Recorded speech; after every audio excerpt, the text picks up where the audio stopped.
So here we have the Ford Fiesta on a 69 plate. I'm going to start off by showing you inside the boot, and then we'll hop in and run through some controls on the inside from there. As we approach the back of the car, you can see we have reversing sensors, plenty of boot space as well, along with that 60/40 split folding rear seat should you wish to increase this space even further.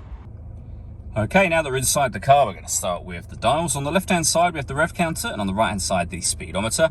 In the middle at the bottom, we have the fuel gauge, the coolant temperature gauge, and it will show you what gear this car is in. As it's an automatic, we're in park at the moment. Above that, you can see we have a digital readout for the speedometer, and above that, the total miles of the car, which are 13,100. You can change the information displayed in that central section by using buttons on the steering wheel.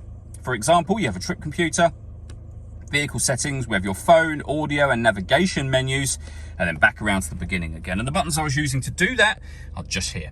We have stereo and phone controls beneath that. Stereo controls continue on the left, along with cruise control and speed limiter. The stereo itself is over in the center just here. So this is where firstly you can pair up your phone. Search for your vehicle on your device and select it once it is found. Follow the instructions on screen from there. It's also where you can access your music, of course, and there are a number of ways of listening to music. AM, FM and DAB radio, as you can see. Bluetooth audio as well, so you can stream your music wirelessly, as well as making and receiving phone calls. This car's also got two separate USB inputs. If you plug devices into either or both of those, they'll appear up here as further options for you. And we have satellite navigation. There's a full video that shows how the sat-nav works, which you can find on our website and on our YouTube channel. Working our way down, we have the main volume for the stereo. We then have the air conditioning, so you can adjust the fan speed,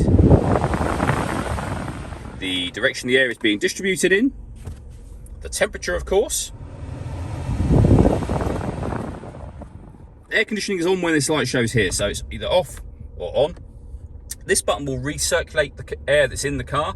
That's a great way of heating it up or cooling it down quickly depending on the temperature you set over here. We have a heated rear screen, a proper heated front screen, one of the two USB inputs I mentioned, a 12-volt charging socket, the gear lever for the fully automatic gearbox, and then these two buttons here. So you can turn off the traction control for the car, and you can turn off the stop and start. This car is designed to cut out when it's stationary in traffic to save you fuel. That system is off at the moment. All that leaves me to say is thank you for taking the time to watch this video. If you'd like to come and see the car in person and have a test drive, please feel free to call any of our MJA sites. We'd love to hear from you soon.